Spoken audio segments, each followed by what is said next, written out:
Good morning, everyone, and welcome to today's FAFSA training for those of you who help guide our students throughout this process. I am Adriana Pavasic, Community Engagement Coordinator at the Florida College Access Network. First, I want to thank all of our partners who helped put this together: Florida Association of Student Financial Aid Administrators, Florida Office of Student Financial Assistance, and the Florida School Counselor Association, who worked to make this training possible. Thank you so much for your hard work during these trainings. Before we get started with today's presentation, a few housekeeping items. First, we welcome your questions. Please use the Q&A feature on your dashboard to submit questions at any time. We have lots of FAFSA members who work behind the scenes to answer your questions throughout this whole session. Also, this webinar is being recorded. We will put a link to the recording on the Florida FAFSA Challenge page on the FCAN website in case you want to listen to it again later or share it with colleagues as well. And with that, let me welcome FAFSA President Nadine Bailey, who's going to help get us started with today's presentation and hand it off to our presenters. So if Nadine's on the call, I'll hand it off to her, and thank you so much for being here. So Nadine is having some technical difficulties this morning, so I'm gonna step in. Okay. Yeah, my name is Daniel Warkowitz, and I'm one of FAFSA's past presidents. FAFSA, not to be confused with FAFSA. FAFSA is our Florida Association of Student Financial Aid Administrators. We're the professional association for those of us in the state who work in the area of financial aid. And along with FCAN, we're very happy to be co-sponsoring this event today.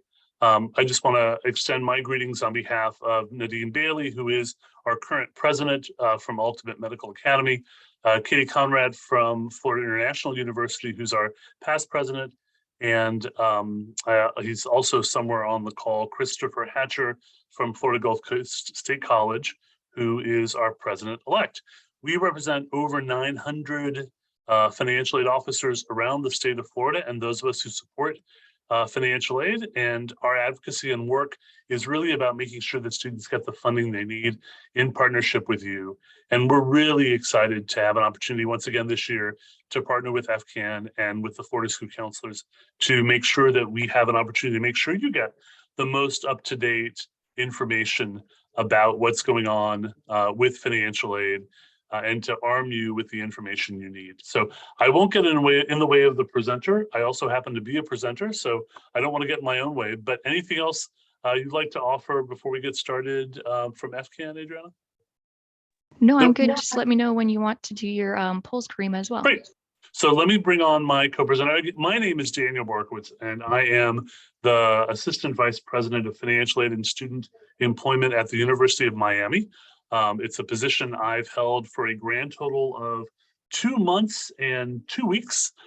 So before that, I spent a lot of time in financial aid. Last 5 years, I was in charge of financial aid at Valencia College. I have also worked at St. John's River State College in the state of Florida, but much of my career was in the Massachusetts and New England area, where I was in charge of financial aid at MIT. As director of financial aid, I was in charge of financial aid as dean of financial aid at Columbia University in New York City. And I've been very involved with FAFSA. I'm also the president-elect of SASFA, which is the Southern Regional Association, and involved with our national association. And so it's a pleasure to be with you this morning. I'm going to ask Karima to introduce herself. And Nadine, hey, welcome.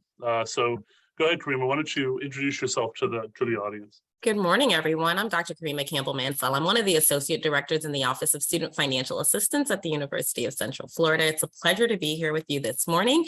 And without further ado, we're just going to go ahead and get started and jump right into this presentation. And so we wanted to know a little bit about the audience. So we have a few polls to garner some information. So I'm going to ask Adriana to launch that first poll. So we'd like to know how long you've been doing this. How long have you been a high school counselor? How long does it feel like I've been a high school counselor, Karima, or how long have I actually been? How long have you actually been a high school counselor? Okay. Because it feels like I've been working in financial aid for, I won't answer that question, but it's been 30, it's been more than 30 years. So there we go.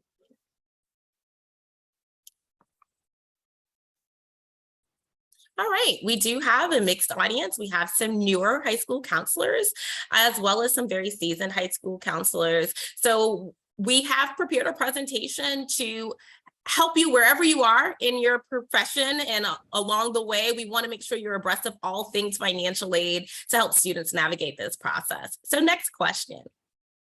Okay, launching the second one. How comfortable are you with the financial aid process? We recognize that financial aid can sometimes be cumbersome and overwhelming for students and families, but also for those individuals who don't necessarily work with financial aid every day. So we just want to know, how comfortable are you with the process of financial aid?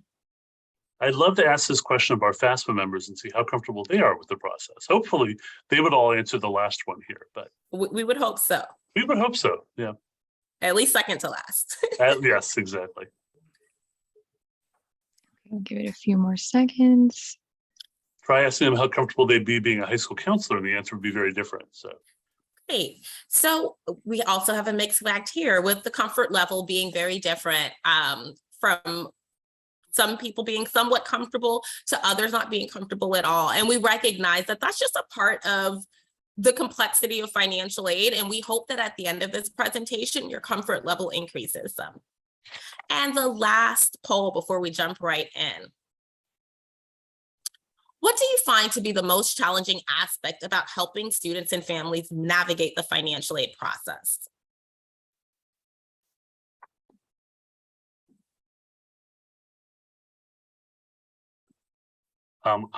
all of these, is all of these an option, frankly? It should be.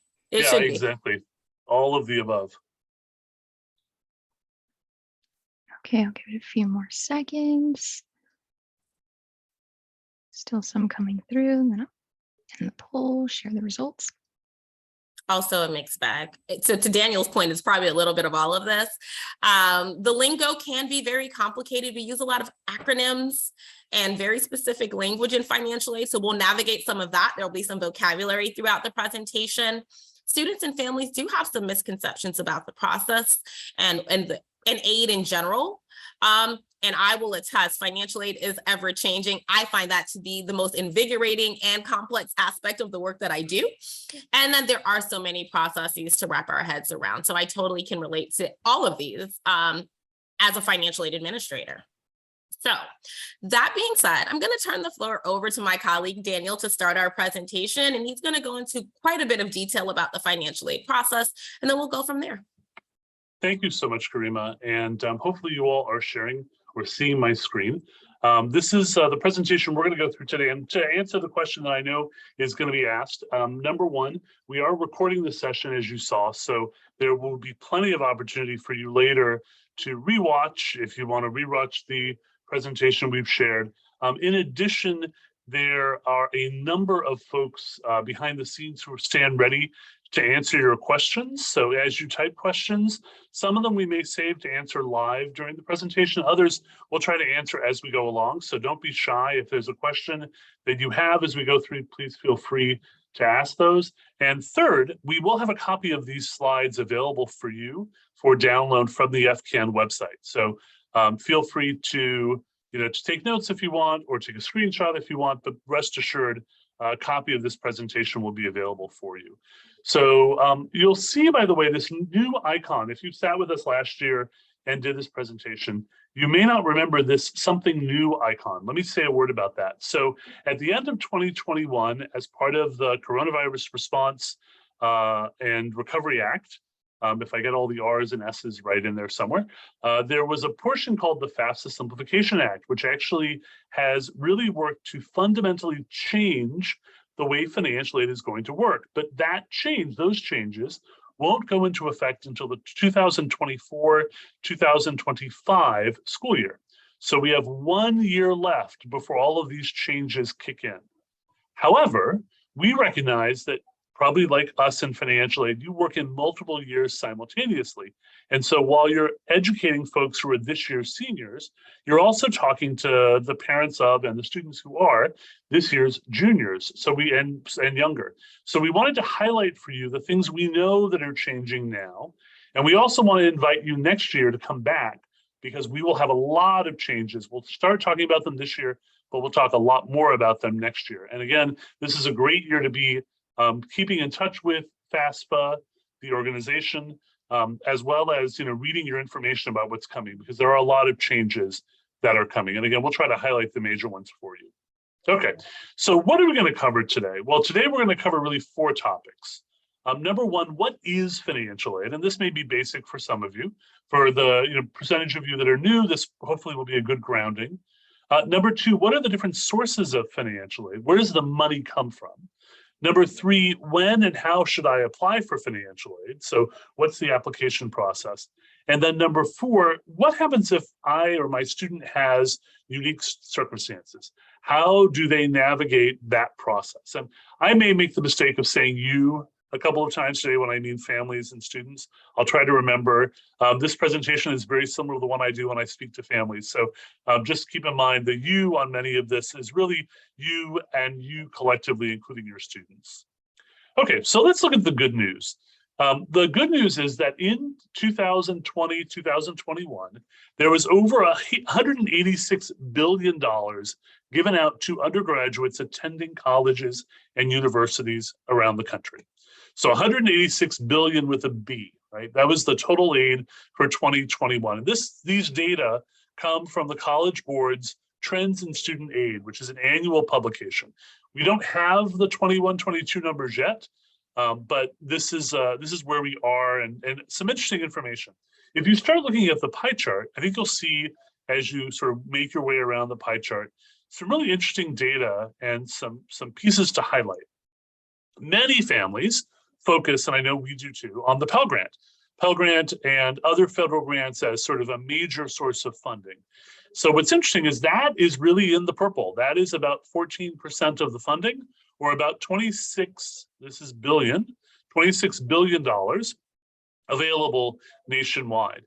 If you start walking down the chart, you'll see that as you add all the funds together, that grants and scholarships is about 63% of the money that's available nationwide. So that's made up of federal grants, VA benefits.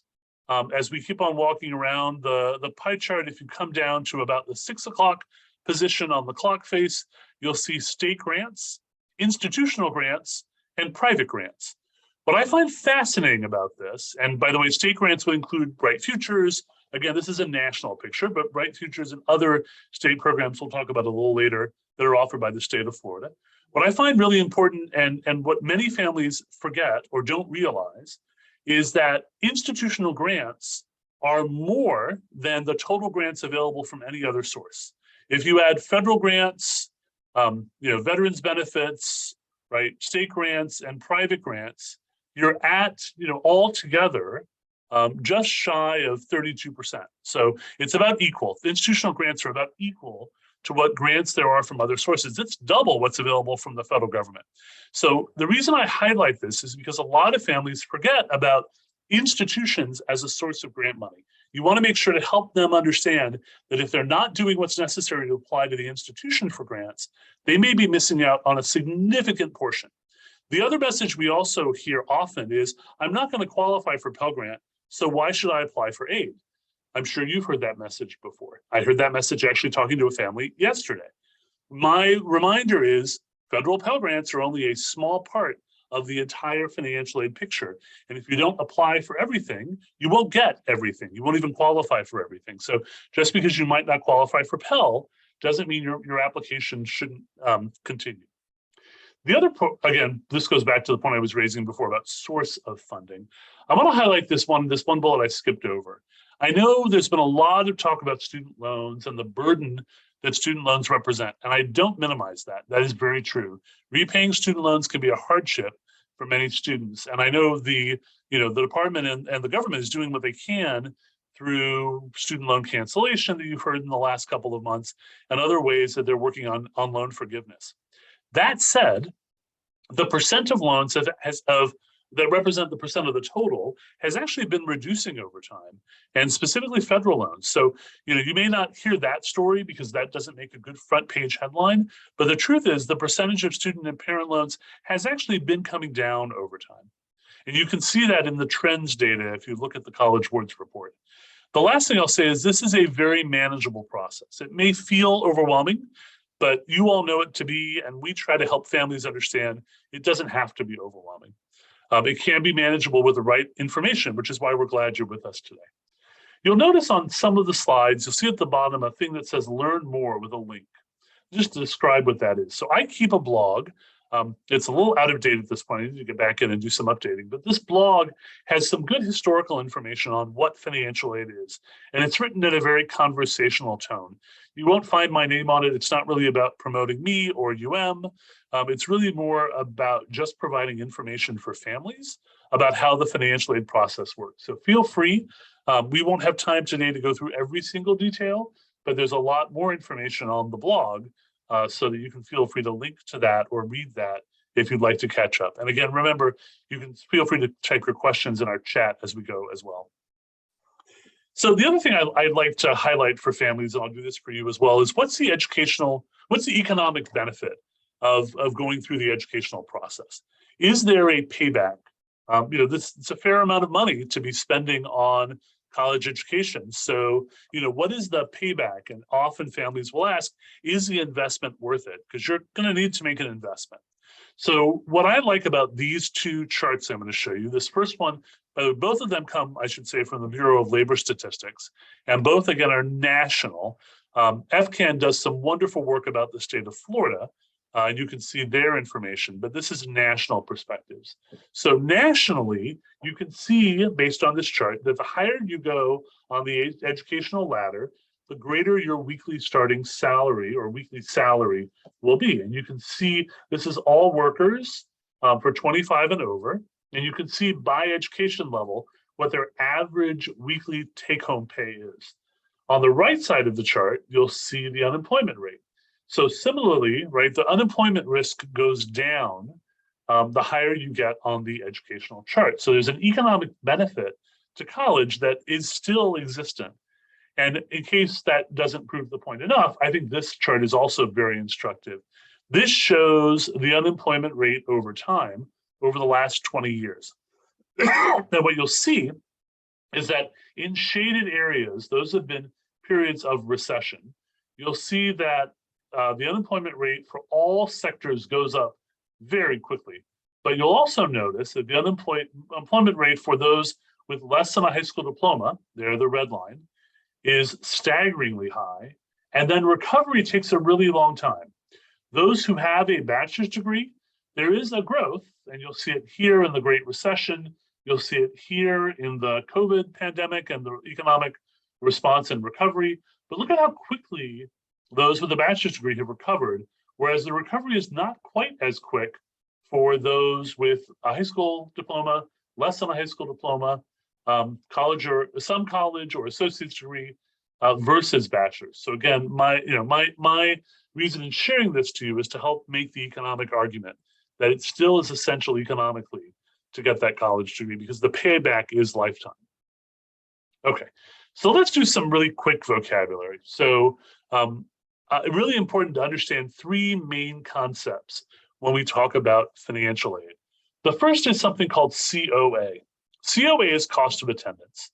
That's how much it's going to cost for an individual student to attend an institution during the course of their year or their academic year, right? When a student applies for financial aid, we determine a cost of attendance. That tends to be an average cost by group of students. So a cost for someone living on campus versus off campus, maybe in-state versus out of state, but we build an average cost that represents how much it will be to attend the institution. So at University of Miami, just to give you an example, that cost is about $78,000 for students living on campus in a residence hall on campus. Now, I'll say most people don't pay that $78,000, but that's the starting cost, right? And the important thing to understand about that is that's all costs. Our tuition is about $54,000 a year, but the rest of that is room, books, transportation, meals, miscellaneous expenses, etc.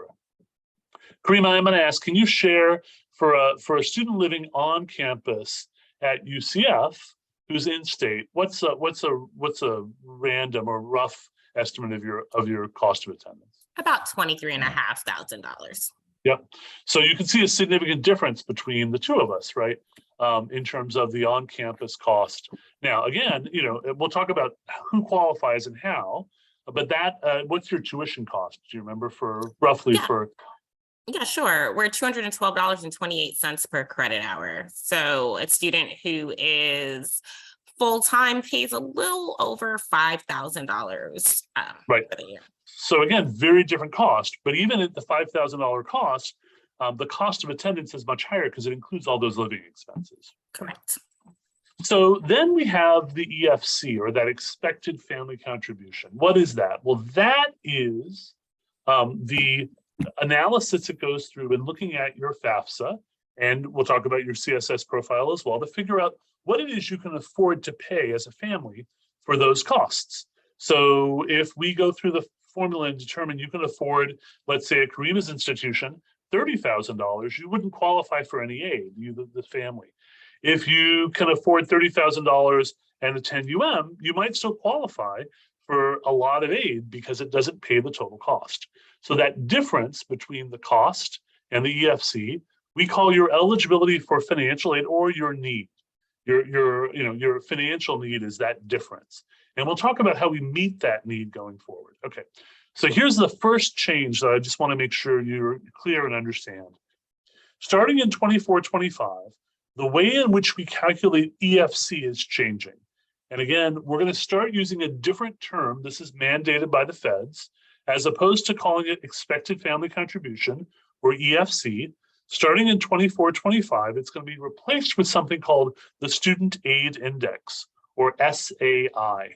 So important as you start talking to your juniors or start preparing your materials, that you make sure to note that starting in 24-25 for all students, even those who are already in college, our methodology is changing and the way we talk about this is changing.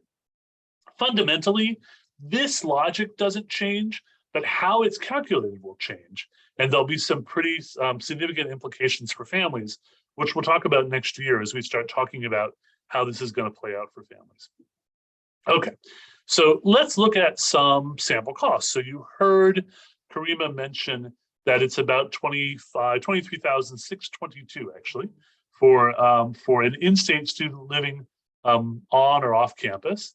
You'll see Valencia's costs. So as I said, I used to be in charge of financial aid at Valencia, and you'll see at Valencia for an in-state student, again, living off campus, or we don't have, well, Valencia has a couple of dorms, but it's $21,868. So you can see the costs over time and over institutions. You'll also note, by the way, that as you start sort of moving along, the costs begin to coalesce into one. So for example, at Stetson, the cost is the same whether you're living at home or living on campus or off campus or with your parents, doesn't matter. And you can see at the high end, we have Harvard, whose cost is about $80,000 a year. As I said before, at our cost is fairly high, but the reality is about 75% of our students receive some kind of financial aid that brings that cost way down for them. So net out of pocket looks very, very different. In fact, just grants alone, net out of pocket on average at is about $15,000, and that's on average per student. So important to note that, again, what we're talking about is the net impact at each institution for each student. So when a student applies to multiple colleges, like in this example, let's say they apply to 5 different colleges and their EFC is 10,000, right? The answer is that they would pay the same at any of those colleges. They would pay $10,000. And the yellow portion of the slide is what they'd have in need and what they might be eligible for in financial aid. And you want to find out, as a counselor and advising students, we want to work with you to maximize the financial aid that comes in that yellow section, remembering that some of that will be loan, some of it will be work, but especially the larger the cost, a lot of that's going to be in the form of grant assistance. And we'll come and take a look at how this plays out as we continue down the presentation together this morning. Okay, so as we come to the end of sort of this section, one of the things I really want to make sure that you're clear on is that when you advise students, it's not the price that they should be, or the sort of cost of attendance, which is the total sticker price that they should be concerned about, because that is not what most families are paying. Instead, where they should be focused is on that net price. What is the difference between the cost and after the grants or scholarships are removed, what is their net price?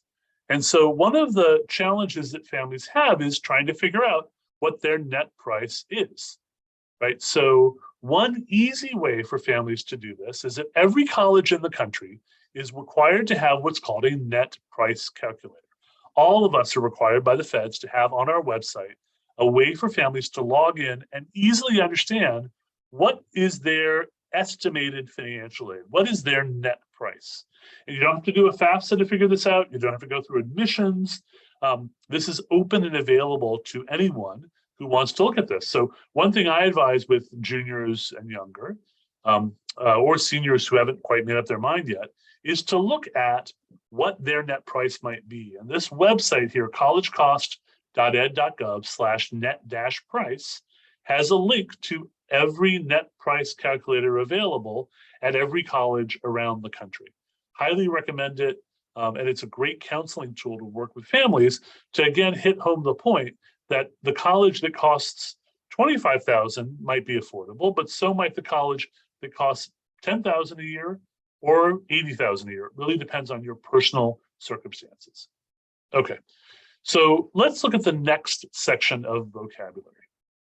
What is financial aid made up of? So it's made up really of three different sources. There's grants or scholarships. That's money that doesn't have to be repaid. That's the best kind of fund, obviously. There's loans, and we talked a little bit about loans already. That's money you do have to repay, but again, it could be borrowed by the student, could be borrowed by the parent, and there's going to be probably, with most cases, an expectation that a student borrow some amount of funding. And then there's a work award. A work award is a chance to earn money in a job on campus. There is a fourth type of financial aid I forgot to mention on one of the earlier slides. We don't consider it really financial aid in the industry, but just for parents to know, parents can take a tax credit in the years that they pay for educational costs if they qualify. There are cap outs depending upon your income level. The government considers that a form of financial aid. I don't, because it doesn't reduce what you pay to the bill. It just gives you a credit on your tax return at the end. So just as a reminder to families and to you, some families or many may qualify for a tax credit in this process as well. Okay, so we're going to talk for a moment about how many applications someone needs to complete for financial aid. And I'm going to flood the question and answer section in a moment. So Karima, I'm going to bring you back on. We did this thought experiment before, so let's do another thought experiment if you're willing. So let's say you've got you're not old enough for this, but you've got a son or daughter who is thinking about going to college. Let's just pretend that for a moment. Do you have a pretend name for your child? I'll use my real child's name. She's not there yet, but her name is Layla. Okay, so Layla is going to be going to college next year, let's pretend. What are some of the colleges that Layla might be thinking about applying to for admission and financial aid? So we're absolutely going to put the University of Central Florida on the list. I'm 3 times a night. I bleed black and gold. So awesome. UCF. We'll go ahead and put the University of Miami. Of course.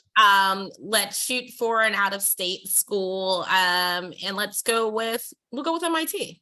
MIT, okay, great. Let's go with a state college such as Valencia. Okay. And do you need one more? No, I think that's probably good. So we've got UCF, we've got Miami, we've got MIT, and we've got Valencia as the 4 institutions. Great. Okay.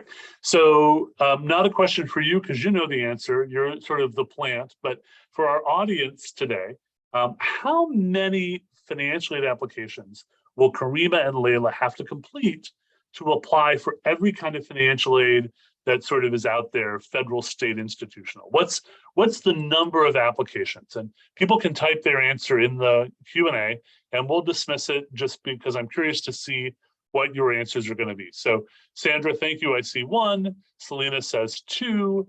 Go ahead and fill up that Q&A. I see 1, I see 2, 4, 5, so 3, all kinds of guesses. Okay, good.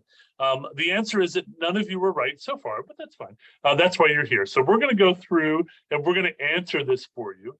And I'll give you the answer at the end. And Karima, your job, and you can come off video if you want, or on video if you want or not, is every time I give a date, I'd love you to say October 1 as the answer. So we're going to talk through. Okay, awesome. So what is the first application that Karima and Layla will have to complete? And probably all of you who said 1 thought about this one, and that is the Fafsa. And that is one application for federal financial aid. It is the free application for federal financial aid. Remember, don't ever pay. Don't pay, don't advise your students to pay, your families to pay. It is free, it's a free application. It's available online at studentaid.gov. You can just go to studentaid.gov. We'll show you a screenshot in a moment that gets you right there. So, you complete this once per year per student. So if I'm a parent, let's say Karima has Layla and a younger sibling named Lila, because why not? So Karima would do 2 applications in the year that they're both in college. So it's 1 per student per year. And Karima, when does the Fafsa go live? October 1st. Awesome. Yeah, you passed. So yes, October 1 is when the Fafsa goes live. So right around the corner, about a week and a day, Fafsa will be up and running for the 23-24 year. Don't forget, every year families have to do that Fafsa. So for my for my freshmen who are new students this year, for their sophomore year, they're going to be able to start doing their Fafsa on October 1st. Really important to do it early. We'll talk about why when we talk about the calendar. Karima will highlight that for you, but really important that you make sure to advise families not to forget. It's not a one and done. It's every year. You can list up to how many colleges on the FAFSA, Karima? How many colleges 10. can you? Yep. And if you're doing more than 10, there's a way to fix that. So you list 10, get the response back from the Department of Ed, and then remove some of them and add more. So, but again, it does require 10. Do I have to be admitted to a college before I do the FAFSA, Karima? You do not. And in fact, best advice is don't wait, right? Go ahead and list any college the student might be thinking of applying to, even if they haven't started an application yet. Go ahead and list all the colleges on that list, because colleges tend to have deadlines that might fall early, and you want to make sure that you meet those deadlines. Okay, so that's the FAFSA. We'll talk a little more about the FAFSA as we go on. So what's the second form that folks may have to apply with? It's the Css Financial Aid Profile. Many of you have never heard of this form before, and that's okay, except it's not for students who want to make sure they apply for institutional grant. This form is only limited to some colleges. Of the 4 that Karima listed, University of Miami and Massachusetts Institute of Technology both require the Css Financial Aid Profile. This is a paid form, so you pay to register and then you pay per college. It's free for families who earn less than $100,000, but there are questions that are asked on the Css profile that are not asked on the FAFSA, which is why we need both forms. And again, for institutions that have a lot of their own money, this is the only way to apply for those funds. So if students don't do the Css profile, they've said no in those institutions to the portion that comes from institutional grant. So you want to make sure if the college needs that they make sure to apply with the Css profile. Which colleges need it? Primarily high-cost, private, not-for-profit institutions. So public institutions mostly do not ask for the Css profile. UCF does not. I don't think none of the universities in the state of Florida require it. State universities in the state of Florida. And here's the link. If you're unsure, you can look online at the link and find out all the colleges that ask for the Css Financial Aid Profile. This is also a form that international students can use to apply for aid if their colleges provide international financial aid. We do at UM. And Karima, when is this application going to go live? I think that's going to be October 1st. Absolutely right. 100% gold star. Okay, so we've got for Layla, we've got one Fafsa and one CSS profile. Are we done? No, we're not. I think done. we have two, one CSS profile, I'm sorry. Yep. So what's next? 2 schools, right, thank you, 2 schools, but they're both listed on that one profile. Yep. So next we have institutional application. Now this is a possible. It's possible that each institution may have its own financial aid application. And as a family or as a counselor, I would help families understand they need to confirm that. Give you an example, and we'll talk about UM, Valencia, and UCF because they're 3 very different examples. So the University of Miami, if I want to be considered for financial aid, on my admissions application, there's a question that says, are you planning on applying for financial aid? Yes or no? If you click yes, we know that we should track you. We should make sure that we follow up with you on any missing documents. That's how you indicate you're applying and you have interest in financial aid. If you say no, we're not going to give you financial aid, except maybe federal aid you might qualify for. So again, right, you want to make sure if you're a student or family that you answer that question accurately. That's the only application we have. We consider students for all scholarships, merit and otherwise, based on our admission and financial aid application system. That's different at UCF and Valencia. So Karima, do you want to talk for a minute about UCF's approach? Sure. So our students qualify for federal and institutional grants by way of the FAFSA. However, we do have a 1-page scholarship application called Access to Opportunities. And to be considered for institutional scholarships that are not our merit recruiting scholarships, students do have to complete that application. That application launches each year. So that is an institutional application that's not mandatory or required, but to be considered for more gift aid, students would have to complete. Great, thank you for that. And at Valencia, as an example, there's a number of foundation scholarships that are provided by Valencia College Foundation, and there's a separate foundation scholarship application. So again, similarly to what you said, Kareem, about UCF, if you don't fill out that foundation application, we don't know you have interest or they don't, and they won't award you those scholarships. So really important that families find out from each institution, is there a separate application? And if so, how do I access that? Because remember, as I said at the start, you want to make sure the family does everything they can to apply for that institutional grant money. And this is a form of institutional grant or scholarship. So, okay, so far for Layla, we've got 1 FAFSA, 1 CSS profile, and up to 4 institutional applications. When do the institutional applications go live, Karima?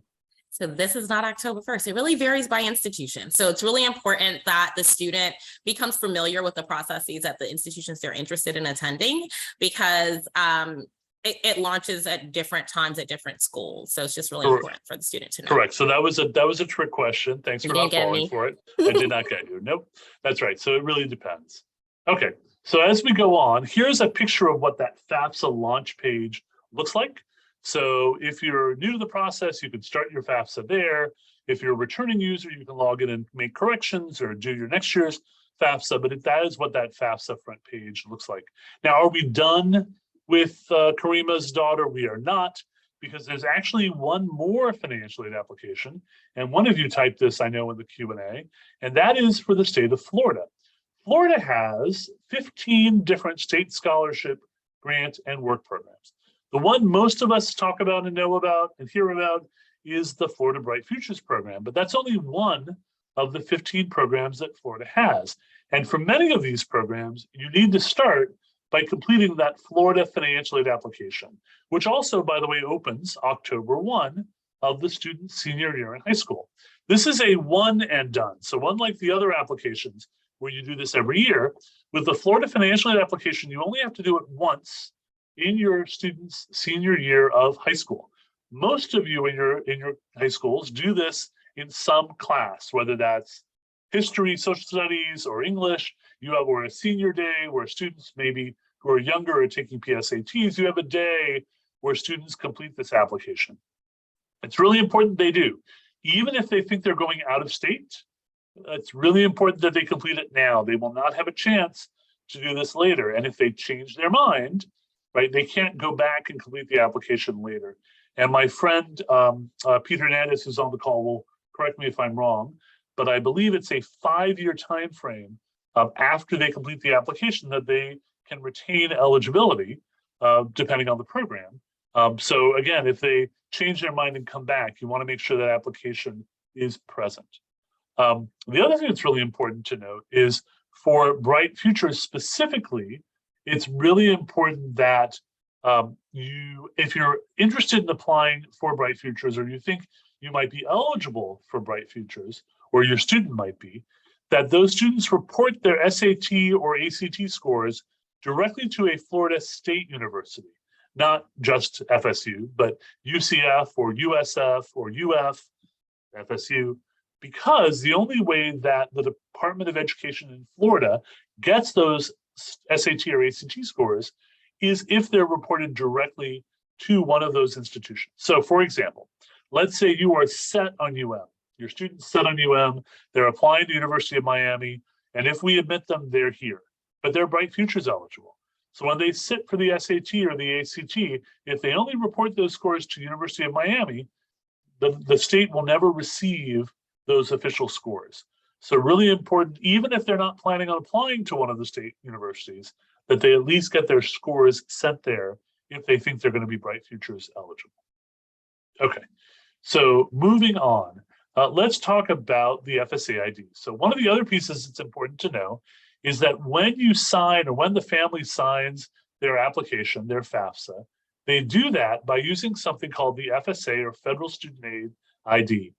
This ID is used for all federal student aid websites, and it does have a requirement, one for the student, and at least one parent has to have their own FSA ID. That FSA ID is a combination of a username and a password, and it's how you log into the FAFSA as a student, how you log into your student loan information, it's how you log in to sign your master promissory note, etc. And it has to be set up individually for the student and the parent. Once a parent has one, they can use it for all of their children. They don't need a different one by child. They can use it. It's basically confirming your identity, or the parent's identity, or the student's identity. So for families who want to, they can go ahead and set it up right now at the studentaid.gov website to set up an FSA ID, or once they go through the FAFSA process, there's a way for them to do that as part of the FAFSA process. This is what that FSA ID looks like. So again, username, email, or phone number. Really important you connect it to a phone number in case your email changes or you forgot your username, and also password. So it's a combination of those two things that again will help families make sure they know how to log in to access the information. Okay. What do you need? What information do you need in front of you when you sit down to complete the FAFSA? So we've provided a list, and again, remember, we're giving you a copy of this presentation for download, but we've provided a list of all the information that would be helpful to sit down with as you start to complete the FAFSA. And you'll see it's social security number, state driver's license, income tax return, other records, fiscal records. So you're ready to start completing the application itself. And that's really important, again, for families as they sit down to complete the FAFSA, starting when? On October 1. Okay, here's my big joke. I know you're going to laugh, and it's too bad I can't hear you, but it's not a parent who's a parent. I'm waiting for the laughter, the overwhelming laughter, which I'm sure I'm hearing. So what do I mean by that? Maria says, I can only imagine Maria's voice as a Q&A that says Daniel, and I can only imagine that as Daniel. What do I mean by that joke? It's not a parent who's a parent. What I'm talking about is for divorced and separated families. So important to know that for divorced and separated families, right, what we think of as a parent may be different than what the parents think of as parents. So for FAFSA, currently, for the 23-24 year, the family who completes the FAFSA, the custodial family, is specifically the custodial parent. So where does the child live? So let's pretend I'm divorced.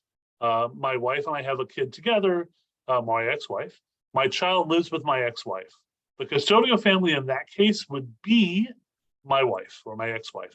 She would complete the FAFSA. I would not. I wouldn't be listed. I'm not mentioned on the FAFSA at all. So who the child lives with is the first most important piece of information. Secondly, let's say we shared custody equally, half with me, half with my ex-wife. In that situation, the next step would be who provides more financial support.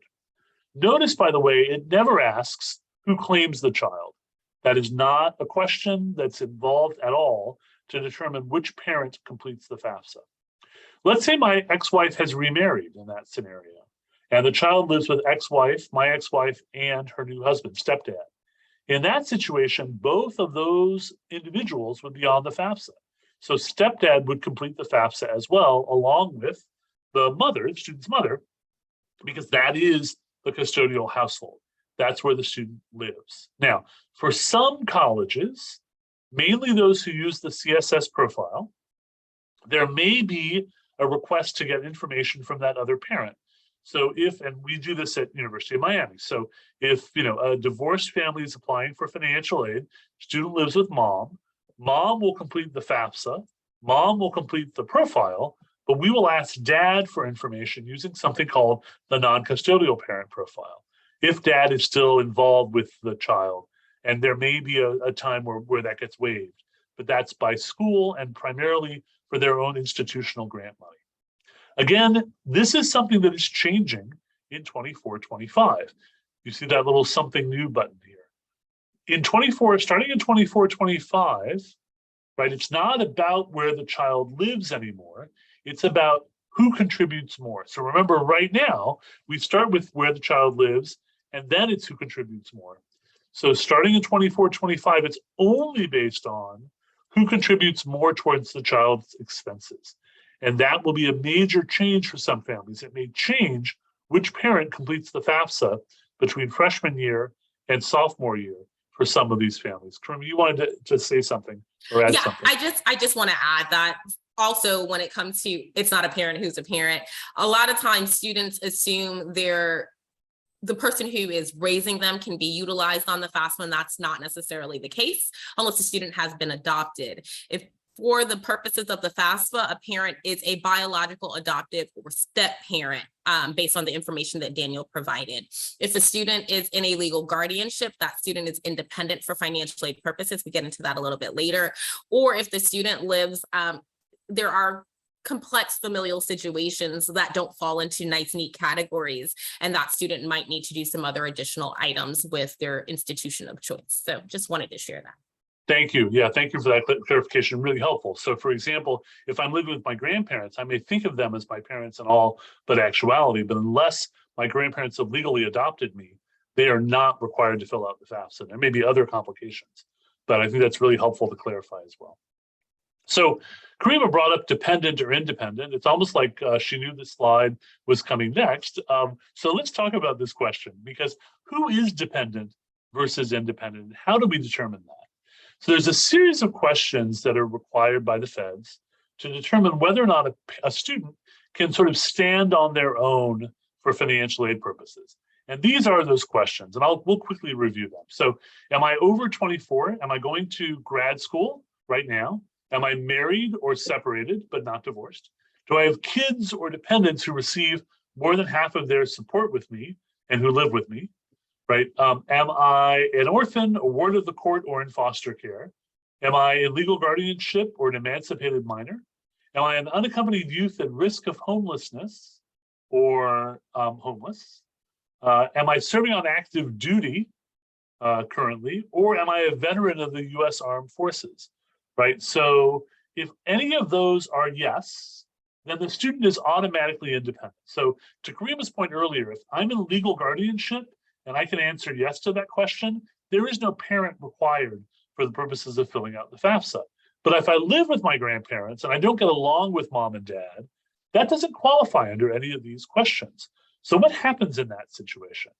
So in those situations, you do have to do what's called an independent override request. So basically, you would fill out the FAFSA without parental information, and then you would contact, as a student, one of the colleges or universities you're applying to and say, listen, my situation is unique. I need you to help me figure out if I qualify for an independent override. Basically, a couple of pieces of advice. My parents don't want to file the form is not a reason to declare you independent as a student. Or, right? My dad doesn't want to pay, my mom doesn't want to pay, or I'm self-sufficient. I support myself financially. Mom and dad don't give me any money, not sufficient. The grounds here are pretty high and they tend to be on the abuse side, abuse or neglect side. So there's a situation where the family relationship has broken down and there's no contact. And again, if you want more clarification, I would go to my blog, especially the post here, Try the Gray Stuff. It's delicious. I'm talking about the sort of shades of gray between the hard and fast rules that you might find. For students who can't document any of that, but still want to qualify for aid, if they just fill out a FAFSA without parent information, if their parents can document that they will not pay, the student can qualify for just an unsubsidized loan, but no Pell Grant, probably no institutional grant, very limited. So that is an option, but it's an extreme option. Okay, what year's information am I using when I fill out the FAFSA? So remember, for students starting in 23-24, that application is going to open when, Karima? On October 1st, 2022, right? So that was just a callback for those of you paying attention. So the last tax year that will be completed before the FAFSA goes live is 2021. So the tax information that's going to be on the FAFSA is the 2021 tax information. That's what's going to be transferred. That's what's going to be entered based on tax information. But in terms of assets, what do I have in my cash account? What do I have in my savings? Who's living in my family? What are my numbers in household? All of that's based on the day you file the FAFSA. So income is based on the tax year of 21. Assets and family information is based on the filing date. Now, what do we know, right? What do we know is that the last couple of years have been very tumultuous for many of our families. People have lost jobs. Sadly, people have lost parents in this time frame as well. And so some families may find that what was true in 2021 is not necessarily true right now any longer. And in those situations, those families can apply under what's called a professional judgment. They can be in touch with the college and say, listen, my income for 2021 is very different than what I have right now. Will you or could you please consider a different year? They would still fill out the FAFSA with 2021 information. That's required, but they would reach out directly to the college to talk about an appeal. And Karima will address this a little more in depth in her section on unusual circumstances. But we wanted to highlight for you again the timing problem here, because we're collecting information based on 2021, but we're not actually doing the analysis or requiring you to pay, right, until literally we're in June of 2023. Okay, so let's move forward. How does my tax information get to my FAFSA? Well, there's a wonderful tool called the IRS Data Retrieval Tool currently. In this current upcoming year, families can choose, it's an option, to link to this IRS page, where basically you can transfer the information straight from the IRS data system into your FAFSA. And we highly recommend that for accuracy purposes, because it makes it easier for families and makes sure that the tax information entered is accurate. There's some reasons you might not be able to make it work, and you can see them here. If those are the cases, you can enter the information by hand. However, starting in 24-25, students and parents will be required to log into the IRS system in order to complete the FAFSA. Right now, it is optional, but starting in 24-25, there will be no option anymore. This will be a requirement of the new FAFSA, sounds like new Coke, of the new FAFSA coming in 24-25, this will be a requirement of the system to log in and have the link. One reason we highly recommend it is because we want to minimize the chances that families get selected for something called verification. What is verification?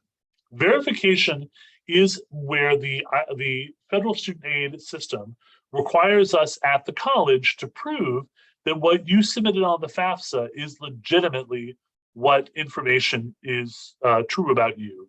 And about 35% historically of student applicants nationwide were selected or have been selected for verification. Last couple of years have been a little different with the pandemic, but that's been generally the selection rate. If that's the case, if a student's selected, you may have to, as a student or family, turn in copies of the tax forms, which is why we suggest you use that data retrieval tool.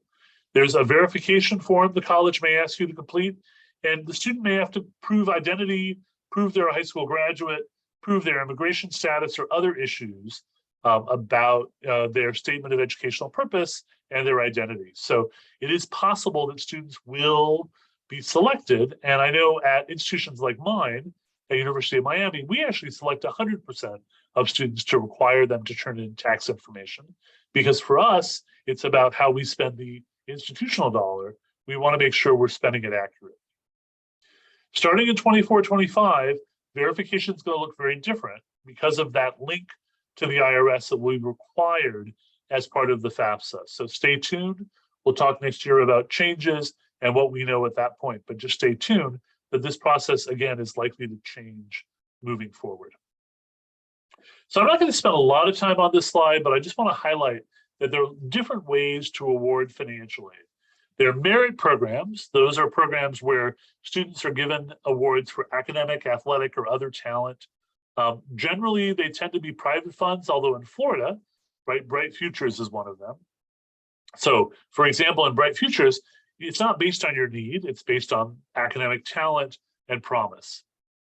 But the majority of money available in the financial aid system is awarded on the basis of need. And again, need is that formula we talked about, cost minus EFC, or what's going to become SAI, equals need. And most college money, all federal money, most state money is awarded based on that basis. There is a subcategory called merit within need, and I won't spend a lot of time on this, but one of the things I'll just advise, I know as high school counselors, you advise students around having a reach school, a school that's sort of their dream school, where they'd love to get admitted, but it's a reach. Having a safety school, admissions-wise, and a safety school financial. I'm going to also say one other piece you want to consider as a counselor or as a student is suggesting that students have a different kind of a reach school, a reach where they're the talent, where the college is reaching for them. Somewhere in that mix, students should have a college that they would be a star at, right? Where they would be the academic superstar, because chances are those institutions are going to sweeten the financial aid offer, either by offering merit scholarships, like a presidential scholarship or an academic talent scholarship, or they might reduce loan, or they might make it more possible for that student to attend. So as a balance, this is really the point of this slide, is to make sure that students understand most money comes in the form of need, but even within need, there are ways to up your opportunity to receive funds. And that again goes with trying to find a college that in a sense is looking for you. Okay, we're going to do something, well, we'll skip this for the moment in the interest of time. I'll share this with you if you want to play, but again, it'll be in the handout we share with you. So I want to close my section before I turn this over to Karima by talking about the financial aid barrel. So in this example, what I'm going to suggest is that in our financial aid offices, Karima's and mine, and all the others who are behind the scenes answering your questions, we sit in our offices and we're surrounded by barrels. And our job at our institutions, each barrel represents one student. Our job at our institutions is to fill up the barrel with coins. And let's say our sample institution, the barrel is a 25,000 coin barrel. We have to fill in 25,000 coins to fill up that barrel and to make it possible for students to attend our institution financially. What's the first thing we're going to put in that barrel?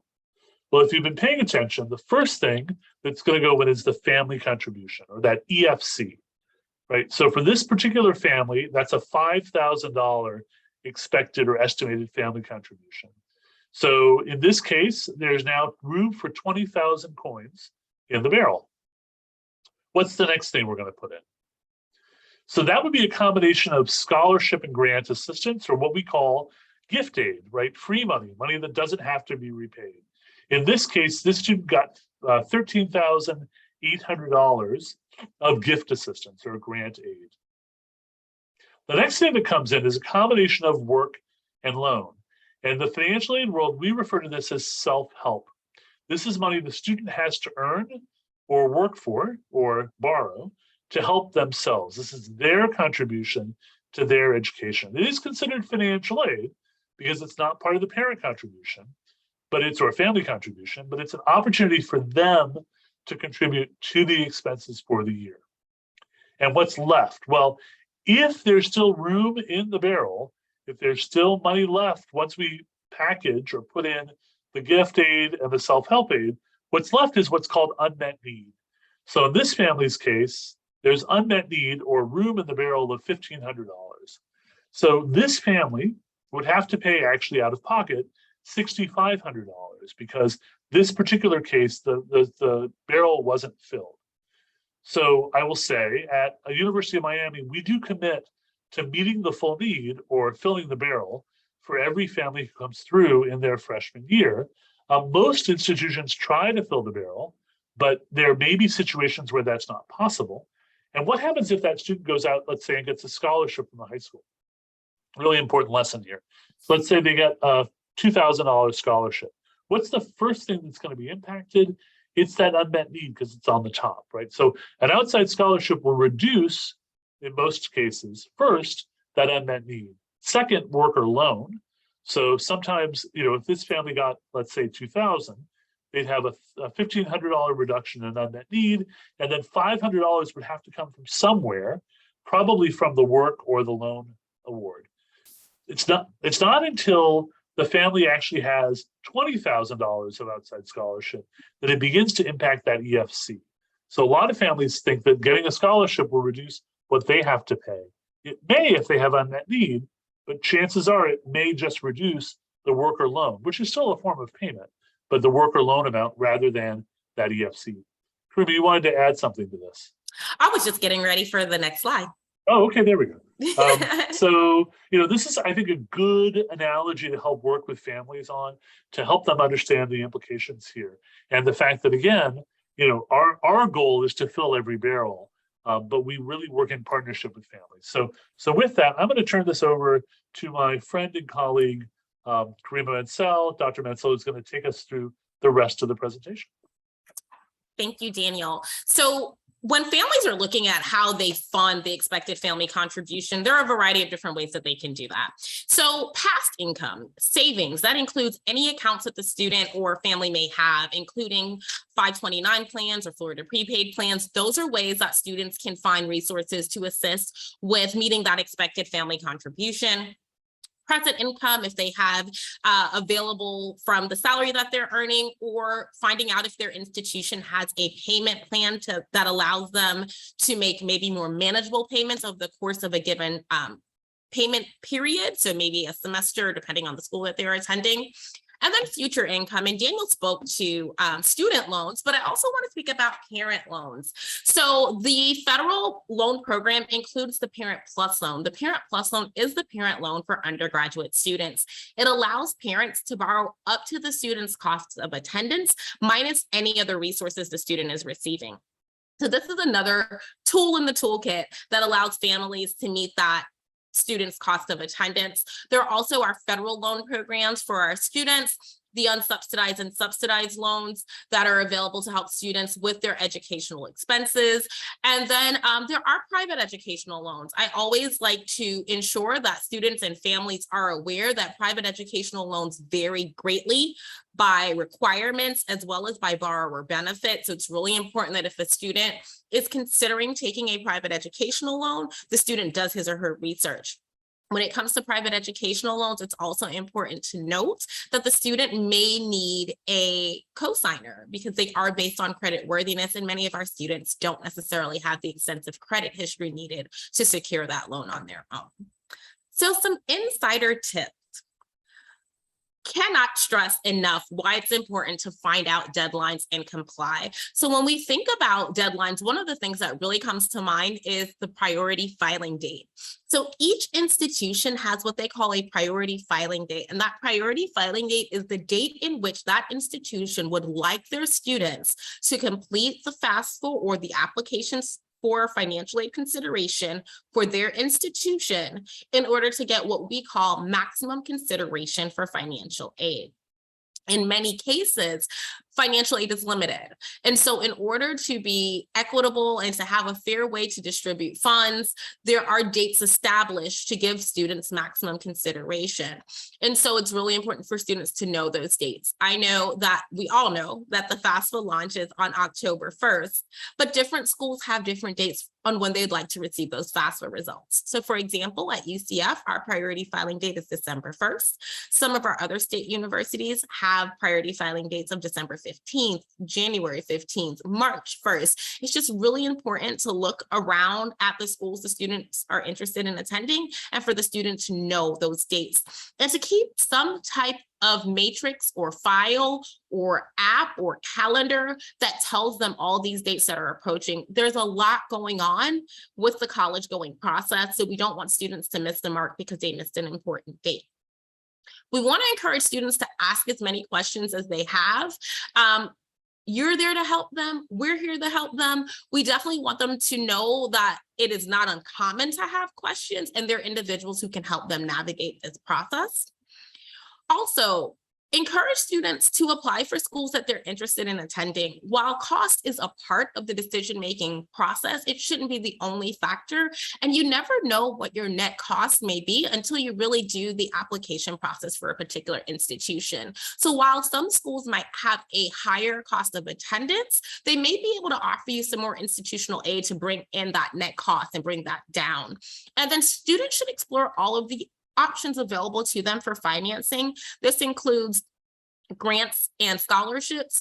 When it comes to grants, students don't really have much of an input on how much they'll get in grant funding. Grant funding is typically going to be based on the information the student provides on their financial aid applications. However, scholarships, often the ball is in the student's court. Even if the student does not get a recruitment scholarship from a particular college or university, the student should be applying for any and all scholarships for which the student meets the criteria, both internal scholarships at that college or university, as well as external scholarships. So some sources of financial aid. The federal government, most commonly we hear about the federal Pell Grant and our federal loan programs. State government, as Daniel mentioned, here in the state of Florida, probably the most common state program that we hear about is our Florida Bright Futures program. However, there are a variety of different places where you can find scholarships as well. Your college or university that the student is attending. Daniel and I mentioned some of those application processes, but it's again just important for the student to become familiar with what happens at the schools that the student is interested in attending. There are a variety of different private agencies that are giving away free money for students, everything from civic organizations, our Rotary and our ELK clubs, everything from spiritual organizations like our church and synagogue groups, fraternities, sororities. So it's just really important for students to tap into all of their community connections to find out where the free money lies. Also, a lot of schools and universities host, in addition to their internal scholarship application, an external scholarship listing. So you want to know all those different external scholarship opportunities that are available so that students can put their name in the hat. In addition to that, there are a variety of different places where students can find money, and Fastweb is a great place to start. This is where students can set up a profile and then be linked to a variety of different external scholarship opportunities.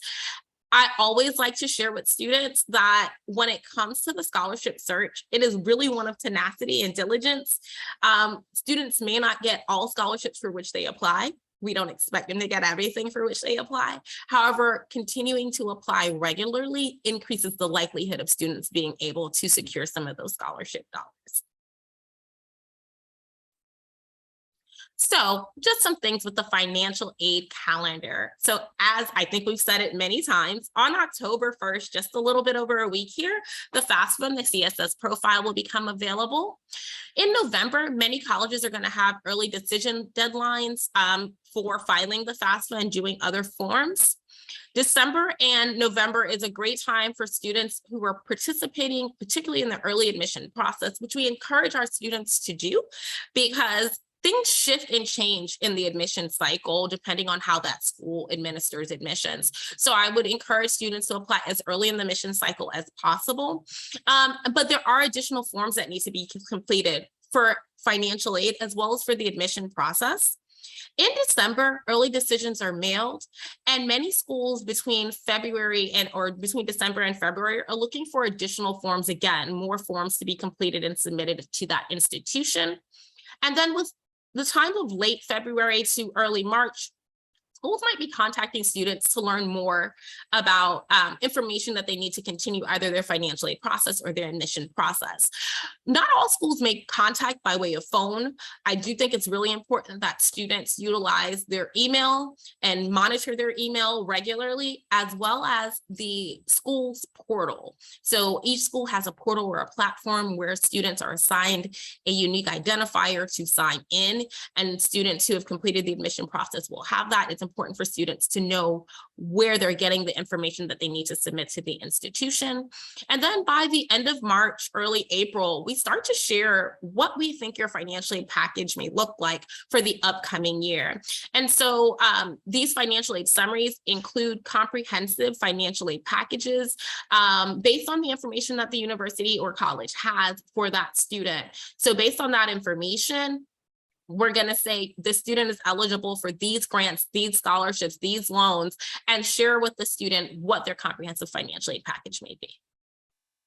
So it's really important that students learn how to compare award letters from different schools because they are not apple-to-apple comparisons. So I think it's important, going back to some of the information Daniel provided before, looking at net price calculators, comparing cost of attendance, and then looking at the gift aid or the free money that the student is getting at each institution, and to determine where the student lies in terms of their what they're going to end up having to either borrow or pay out of pocket at each institution. So they're looking at their award letters, they're looking at the cost of the schools, and then they're looking at the type of financial aid package that they're getting at each institution to determine what their financial obligation is at each school.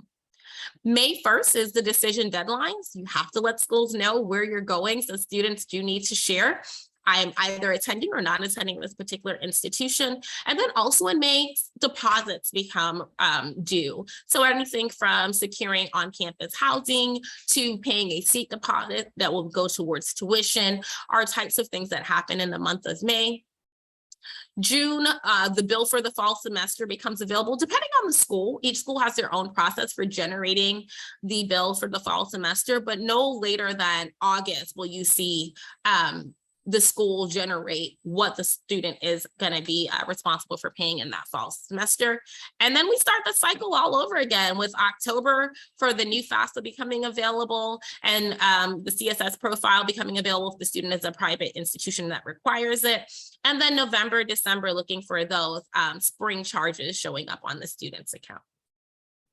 So what if a student needs more help, or what if you need more help guiding students? So FAFSA.gov is a great place to look and see the FAFSA and get acquainted with the FAFSA. We're also going to do a FAFSA walkthrough that will help you all see all the different parts of the FAFSA cover to cover. College Board also provides information on the CSS profile. Students complete the CSS profile by way of College Board. Finaid.org is a great website that we utilize as financial aid administrators and professionals that has a variety of different resources and tools.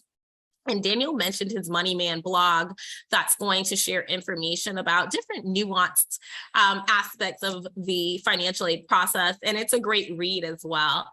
That being said, students should really look into the comprehensive financial aid websites that the vast majority of financial aid offices provide. Almost everything a student needs to know is available at their fingertips at most institutions. So students should get familiar with their school's financial aid website. And then you all serve as a resource and a tool as well. And that's why we do this type of session, to ensure that you have the most up-to-date information on navigating the financial aid process. So let's get back to some of those unique situations. And so what happens if a student is a ward of the court, an emancipated minor, in a legal guardianship, or a homeless or unaccompanied homeless youth? In those particular instances, the student is actually deemed independent for financial aid purposes. These are questions that are asked specifically during the dependency section of the FAFSA. If a student answers yes to any of these questions, the student is deemed independent for financial aid purposes. Each district does have the homeless youth liaison that helps us in the Office of Student Financial Assistance determine if a student has been deemed an unaccompanied homeless youth based on McKinney-Vento. That's an additional supporting documentation that can be utilized to establish the student's unaccompanied homeless status. However, we do recognize that sometimes it's not that cut and dry.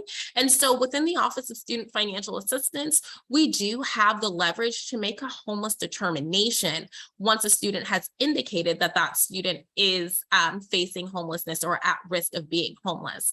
And so in those particular situations, each school has their own process. However, it is our duty to not create additional barriers. So we do definitely want to ensure that we recognize that there are specific unique instances and situations and complexities for students who are navigating homelessness or who may be at risk for homelessness.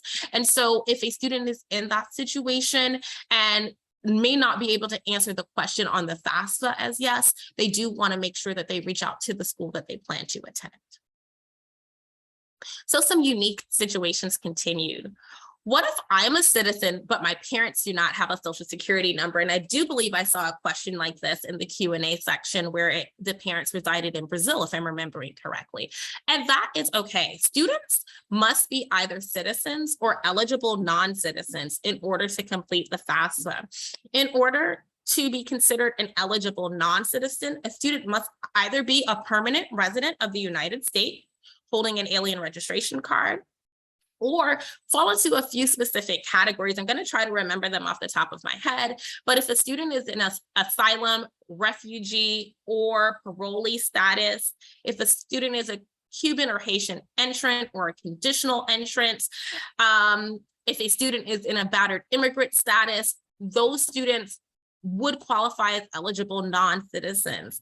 Students who are DACA or TPS or undocumented are not considered eligible non-citizens for the purpose of the FAFSA.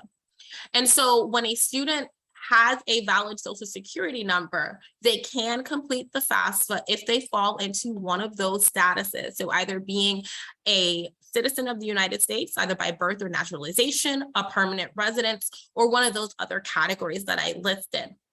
If a parent doesn't have a social security number, that is okay. The parent does not have to fall into one of those categories for the FAFSA to be completed.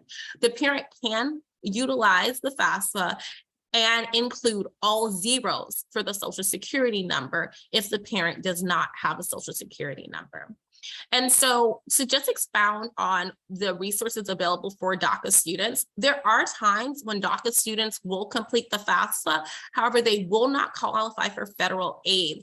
Some DACA students complete the FAFSA to qualify for certain institutional aid or even certain other programs. However, I do want to share a resource for our DACA students. There is a scholarship that is dedicated to DACA and TPS students. It is called the Dream US Scholars Program.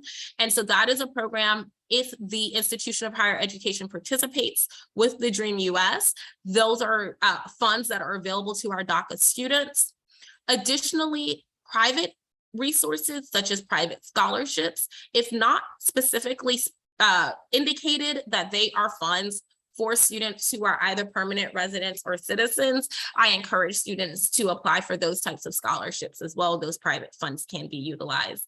Daniel, I see that you popped up. Is there something you want to share as well? Yeah, thank you. I just want to say also, don't forget that some private institutions may have a significant financial aid for students regardless of citizenship. So for example, here at UM, DACA students can qualify for the same institutional financial aid by filling out the CSS profile, even if they're not US citizens. So it's going to be dependent also upon the individual institution and their awarding philosophy as well. Okay, so I just want to clarify, there's a question that says, so if the student is Cuban with no social security number or green card, how would they complete the question. The student does have to have a valid social security number. So Haitian Cuban entrant is a specific immigration status, and the student has to have that specific status and a valid social security number in order to complete the FAFSA. So I wanted to clarify that.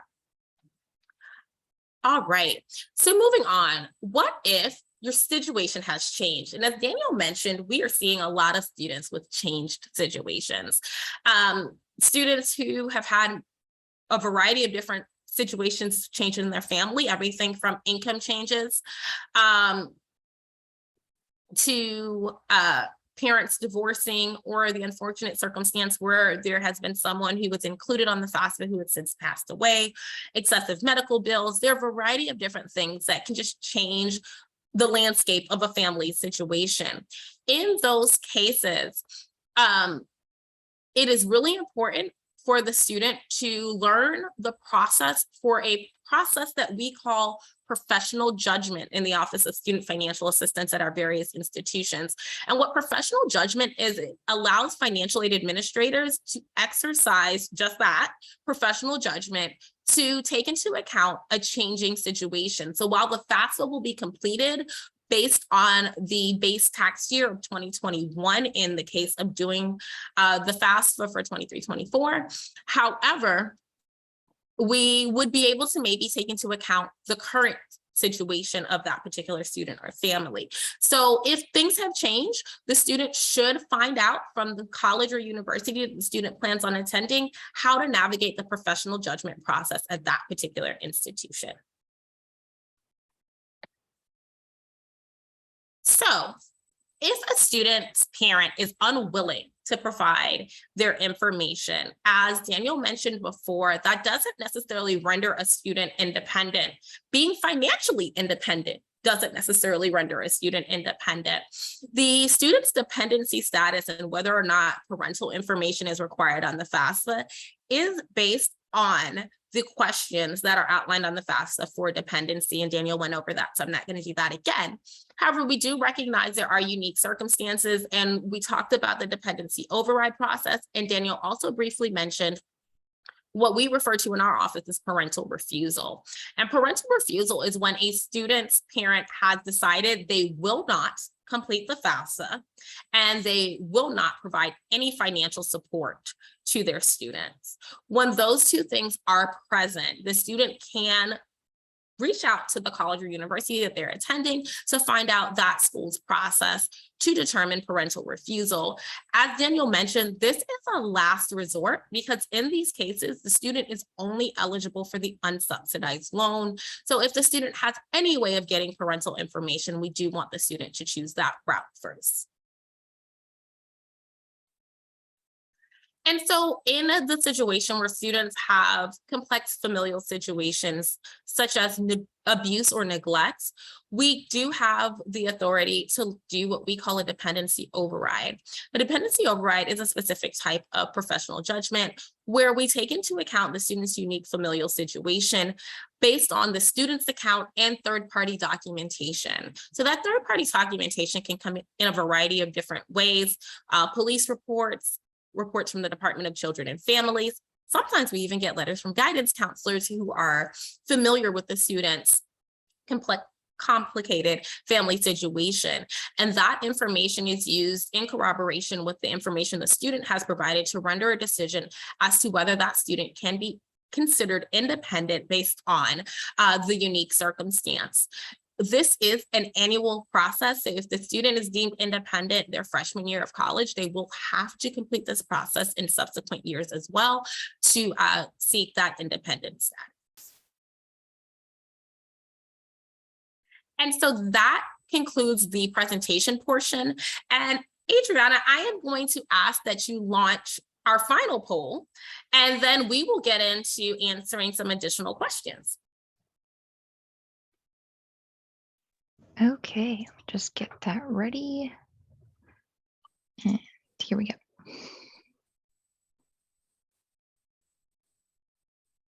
While you're doing that, Karina, I will say one other thing, which I think is interesting. So I do remember reading that for federal aid, starting in 24-25, another one of those changes that's coming. that once a student declares independent status by an override in year one, it doesn't have to happen every year moving forward. So that piece is also, they will have to do it one more time, but Right. but after that, it will carry forward year by year. You know, if you ever want to work in an industry that is always changing, come work in financial aid. Absolutely. All right. Okay, there are the results. See, no one feels less comfortable. That is the goal. We That's succeeded good. in our goal. That's good. And I'm glad that most people have at least a little more comfortability or a lot more. So I'm happy to hear that. But in order to start to clarify any questions that you may have, please start to ask questions that in the question and answer section. We have about a half an hour left to address any specific questions you may have. And so I do see questions coming out with the Social Security number. So let me clarify. If students do not have a Social Security number, those students cannot complete the FAFSA. The Social Security number is a requirement of the FAFSA. The categories of eligible non-citizen that I listed, those categories will be able to obtain a Social Security number. So if a student is unable to obtain a Social Security number, the student is unable to complete the FAFSA. So DACA students who don't have Social Security numbers, because some DACA students do, DACA students who do not have Social Security numbers wouldn't be able to submit the FAFSA. A student must have a valid Social Security number on file in order to submit the FAFSA. So go ahead. Go ahead, Daniel. I was going to say, I also saw a question which I would love to tackle about the summer entry. Yes, that was going to be my next one. Oh, see, there we go. So the question asked was, if a student will be entering in the summer, what academic year do they complete the FAFSA for, in this case, 22-23 or 23-24? And the answer is the really wonderful, it depends. So it depends on the individual institution and whether they consider summer a header to start the academic year or a trailer to end the academic year. I will say that most institutions in the state of Florida, most, not all, and especially most of the public institutions, summer is a trailer. So summer ends the academic year, but you're going to want to find out institution by institution. So it's also true at UM. So if a student's coming in the summer for UM, they would fill out right now the 22-23 FAFSA. And then for the fall, they do the 23-24 FAFSA. Karima, I assume UCF is the same, that summer is a trailer at UCF. Yeah. We are. Yep. So what I normally advise students is if they plan on attending in the summer, go ahead and do both applications. For many schools, summer does serve as a trailer. If it's a header, there's no harm and no foul in doing the application. That's not going to be utilized. Great advice. There was someone who asked about participating schools in the program. I'm assuming that was the Dream US program. So I am going to, I see that I'm gonna see if we can put the link in there for the partnership colleges for the Dream.us. So I just responded to that by way of that link. There are a variety of different schools that participate in the state of Florida and other states as well. So if it was not for that particular program, please retype the question with the specific program that you were requesting.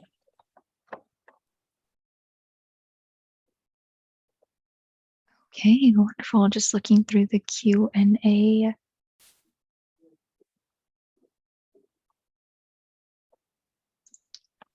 Okay, wonderful. So I know we had a few questions come in before the webinar as well. One of them was also, can students who are interested in a career or technical program apply for financial aid and FAFSA as well? This may lead into one of the misconceptions we asked earlier, where counselors may have to clarify some things where it's not only for 4-year or 2-year, but beyond that as well. So can you expand a bit on that as well? Sure. So currently there are minimum standards for federally eligible programs, for educational programs. So currently, extreme short-term programs may not qualify for things like the Pell Grant or otherwise, but there are technical programs that are a certain number of clock hours or more. So if you remember my slide, one of the colleges or institutions I highlighted was Orange Tech. which is in Orange County, and they have programs that are absolutely federal aid qualified. So just because it's a clock hour program, it still may qualify for financial aid. The best advice is to contact the individual institution to find out. And if this is important to you, this is an opportunity for you to be a lobbyist and to help support this opportunity, because right now the federal government is considering through Congress whether or not short-term programs should be eligible for Pell. If I had a vote, my vote would be yes. So it would be great if folks feel the urge or the desire as private citizens to let their congresspeople know that they support short-term Pell or Pell for short-term programs. And that would allow, even short-term welding programs or whatever it might be that lead to a recognized credential to be qualified for financial aid. So again, that is not our current status, but the law is determined by those who are in Congress. So you have advocacy opportunities here. Absolutely. Definitely. Okay, wonderful. I also wanted to go over a bit more on the difference between grants, loans, and work study, basically all the things you can get by completing the FAFSA. And if students do decide to take out loans, if that is their only option, they may not qualify for other things. How do they responsibly take out the loans so they know what they need while they're in college? So I'll tackle that, and Daniel, please feel free to chime in afterward. I think that one of the things that I share with our students is we have a financial literacy program at our institution. It's entitled Sensible Nights. A lot of other institutions have financial literacy programs to help students navigate the complexities of money management as college students. But I think one of the things that I share with our students when we talk about borrowing responsibly is ensuring that they know what they actually need to borrow. So sometimes students borrow the maximum that's being offered to them just because it's there. And so we don't want students to make that the habit. What we want students to do is actually determine the amount that they need to borrow and only borrow what is needed. So we want them to borrow as conservatively as possible. But I think the other thing is ensuring that our students become informed borrowers. As Daniel mentioned, the amount of students who are borrowing and the percentage of students who are borrowing, that's decreasing, and that's a good thing. But the fact still remains that student loans are a tool in the toolkit to help students navigate educational expenses. And so when a student is an informed borrower, they know their various repayment options, they know how to navigate repayment, and then it becomes less of a stressor and just more of something that they understand how to tackle on the back end. So I would encourage students to, one, on the front end, only borrow what's needed, and then on the back end, learn about what resources are available to help them navigate repayment. So those would be the two tips that I would give. Wonderful. I agree. This touches on a question that I know has come up a couple of times, and I just want to sort of expand a little bit, which is, and this question was asked this way. What happens with a family whose parents could afford to pay, but have made it clear that the student is going to be solely responsible, right? And so I go back to, what options does that student have? Well, the options are primarily going to be private loans, right? So if the parents are not willing to fill out applications, and I want to start by separating out this process too, but for the moment, if the parents aren't willing to fill out the application to determine the eligibility, then the only remedy the student has is to look at a less expensive college or to borrow private loans. And that's going to be very difficult from a repayment point of view. Now, backing up, I will say, often I have conversations with families differentiating between filling out the FAFSA or the CSS profile and paying for college. Those are two different decision points, right? So, the first is, do I fill out the application? Yes or no?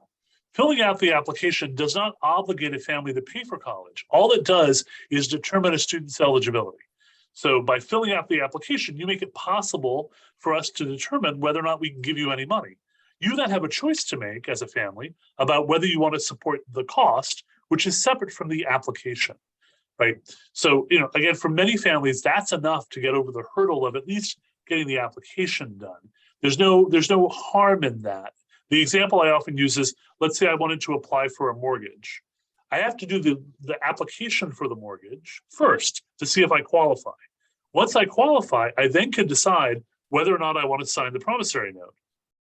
The application doesn't obligate me to borrow the loan, right? The application for financial aid doesn't obligate you to pay for college. It's just an eligibility process to determine if you're in fact eligible or not. Wonderful.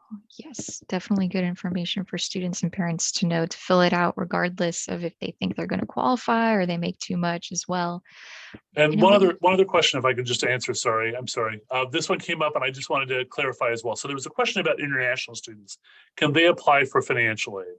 And I just want to clarify for FAFSA, if you are truly an international student, meaning you have citizenship of a country not in the US, and you're not an eligible non-citizen, you cannot do the FAFSA. However, there are colleges in the country, is one of them, there are a lot, it's primarily private, not-for-profit institutions that have international financial aid, and they would use the CSS profile to determine eligibility. So we do give need-based financial aid at to students who are from or who hold citizenship from other countries. The way this question was asked, though, I also want to provide one other wrinkle here. A student may be a US citizen living abroad, right? So if that's what you mean by international student, meaning I'm a US citizen, but I live in a foreign country, you can still use the FAFSA. If you're a US citizen living abroad, even if your parents are not citizens, you, the student, can still do the FAFSA. So the information about eligibility, Karima said this very well, it's based on the citizenship of the student. It has nothing to do with the parents, or where you're living. It's based on the citizenship status, either citizen or eligible non-citizen of the United States. It's based on the student's citizenship status. Daniel, there was a question that came up, and I think this is when you were speaking to a student applying for private educational loans if their parent is unwilling to assist them. And the question was, won't they need a co-signer? And if the parent isn't willing to help them, how will they get a co-signer? And I know that I've seen students in this situation. And in some cases, for a lot of our students who are coming straight out of high school, they will, because they haven't really developed the credit history to be deemed credit worthy just yet. And so there are times when that co-signer, it doesn't have to be a parent. So there are times when the co-signer is someone else to assist the student with securing that particular loan. That's a great point. And again, ultimately, I would, especially in that situation, it's heartbreaking. If a student fundamentally can't afford the education, then that says something, right? So, if parents aren't willing, now able is a different point. If a parent says, I can't pay because I'm not able to, my response is apply for financial aid, because that's the whole goal. That's what we're doing here.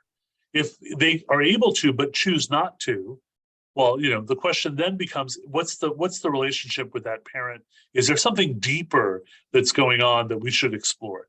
Often that's its own situation of abuse or neglect that we could document or dive into. But ultimately, there may be some students who, are put in complicated situations where they have to choose. And as one of our panelists said, who's one of our behind the scenes folk, have said, there are some loans available without co-signers to some students, but it will depend on the individual lender and what might be available. Right. And it also depends on the student's credit history. There are a variety of different factors there.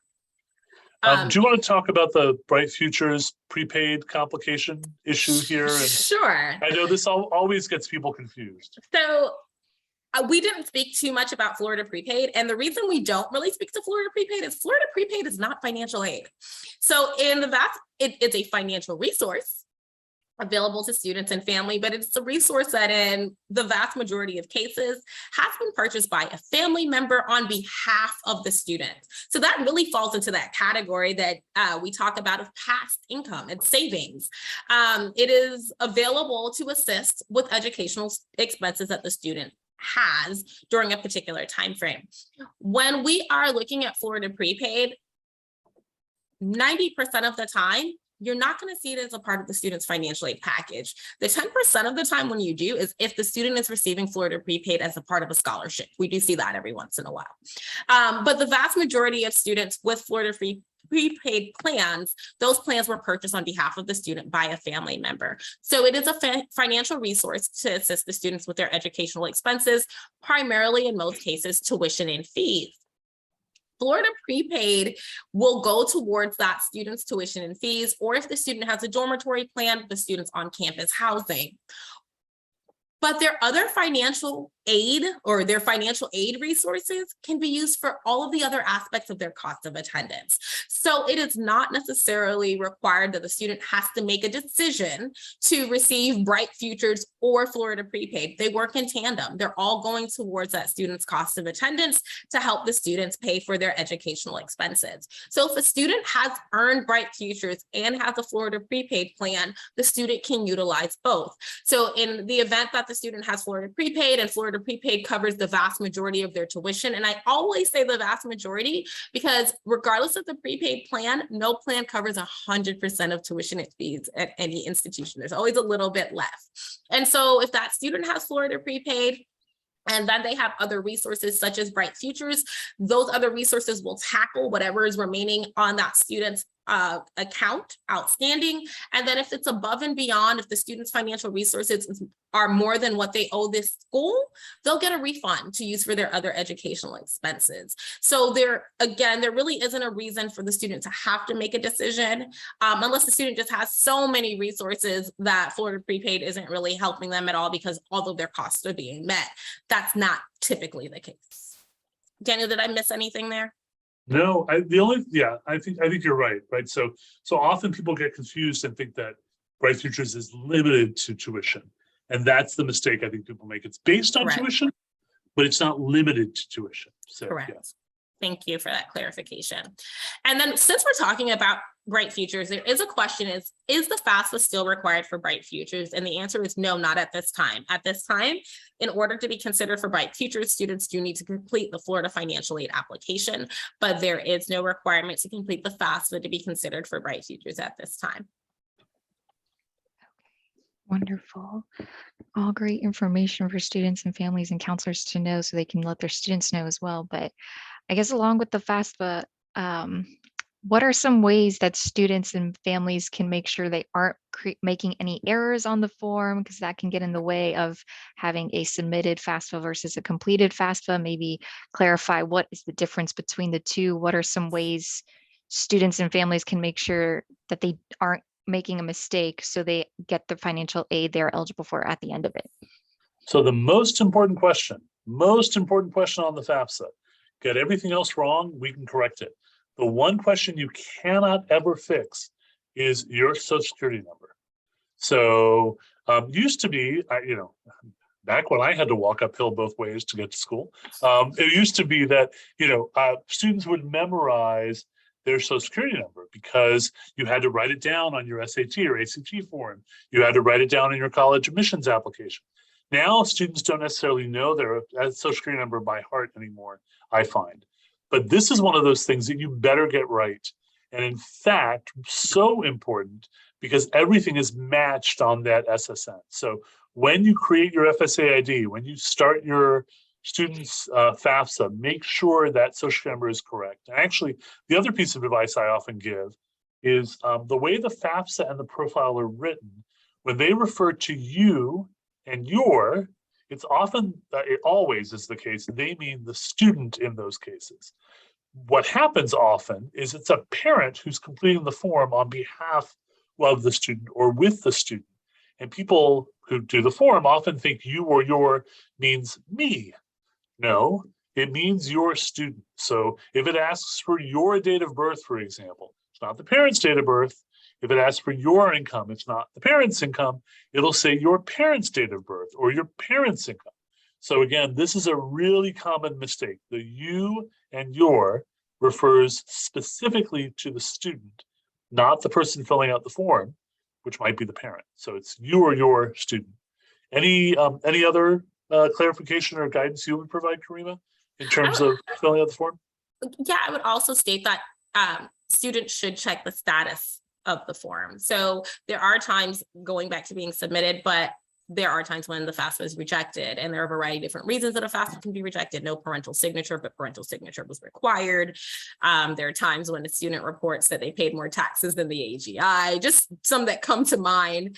And in those cases, it has to be corrected before the school can get the information. So just ensuring that if there is, you want to get that confirmation of a error-free submission so that the student can continue with the financial aid process. And I would suggest the other thing is, as advice, making sure to sign the FAFSA, have your parents do it electronically, is much faster and much more accurate than having to print out a physical. I mean, you can choose to print out a physical form, have your mom or dad as a student sign it and mail it in, but that's going to delay the process. So the more that parents and students can use that Fsa Id and can validate that, the faster this process will go. The goal is to get the information in the hands of the college as soon as possible. Great. This is a really, this is a really, really good question. Does the student information have to match identically? For example, if a student has a middle name on their social security card, but it doesn't use it on their FAFSA application or college apps, will that matter? Yes. Yes. And specifically with our Latinx population, this is really, really critical. So, one of my good friends, who I work with might have the name of Romero Gonzalez, right? But on a form, they might write Romero, but on their social security card, it says Romero Gonzalez. Really important that it matches exactly, because the Social Security Administration is going to match against your FAFSA. And many of our systems, if they can't match the name, are going to reject, and it has to be processed by hand. So really important students not use their preferred name, they use their legal name on their application materials all throughout the process. Correct. Admissions application, financial aid application, profile, FAFSA, FFAA, separately. And in a world that we live in now, students will have a preferred name. Most of our systems allow them to specify that as separately. So, if you don't want to be referred by your birth name, that's fine. We'll call you your preferred name. But for legal purposes, which this is, you need to use your legal identification. Otherwise, you're going to run into match problems all throughout, and it will slow down the application. We'll have to ask for a copy of the actual documentation to show your name, your date of birth, your social security card, your birth certificate. It just slows the process down. That was a great question. I'm going to thank whoever asked that, because that's a really important piece. And that's something that we see a lot. I wouldn't say a lot, but we see anecdotally that, students do have preferred names, and we respect that, but we do have to go by the legal name for the processing of aid. Wonderful. So is it true that it's better to apply for FAFSA early because funds run out? And that goes back to that priority filing date. So yes, it is important that students file as early as possible in the financial aid process and meet the priority filing date of the schools that they're interested in attending, because that is how schools determine which students get maximum consideration for financial aid. I do want to clarify, just by filing by the priority filing date does not necessarily garner the student eligible for aid for which they would not be eligible. So if the student isn't Pell eligible, if they file early, they're not Pell eligible. That doesn't really change that. However, if a student, I like to give the example of if a student is Pell eligible, for example, and they file by our priority date of December 1st at the University of Central Florida, that student is then considered for some other limited resources, such as potentially the Federal Supplemental Educational Opportunity Grant or the Florida Student Assistance Grant. So there are other grants that we don't have an endless pot of money for, but that student may be considered for based on our various packaging criteria if they file early. So we do encourage our students to file early. Wonderful. Okay. I guess I wanted to talk a bit of the timeline of the FAFSA and the processing of in general. So if it opens October 1st and a student finishes the form, then it's sent off for processing, how long would that possibly take? If after that, when do they receive their financial aid award? And then after that, what if they are selected for verification? How long would that possibly take? So speak to a bit of the timelines for each process with the form as well. So when a student completes the FAFSA, it takes about 3 to 5 business days typically for an institution to receive the information that the student has generated. So the student completes the FAFSA. For our purposes, we get what we call an ISER, that's institutional student information record. And that's the information that we receive as an institution to get the results of the FAFSA. So the student will receive their student aid report, and the student aid report will outline the type of aid for which the student may be eligible and other information that the student needs for the financial aid process. So that answers that part. I want to make sure I'm answering all of them, Adriana. So you said how long it takes for that to happen. When will the financial aid package be created? Was that the next question? It depends on the institution, to be quite honest. And for our incoming students, as we shared in the presentation, typically new financial aid summaries and award packages are shared with students beginning in March for the vast majority of our institutions. That's when we start to share what the upcoming academic year's financial aid package may look like, but it does vary from one school to the next. So some schools might start a little bit earlier, others might start slightly later, but then students start to get those financial aid summaries, the notifications of their financial aid awards from the various institutions that's going to outline the packages that they're eligible to receive based on that particular institution. Okay, wonderful. I think the last one was just verification. Verification. So if a student is selected for verification, if they're selected at the federal level by the federal government, the student is aware of that once the FAFSA is submitted.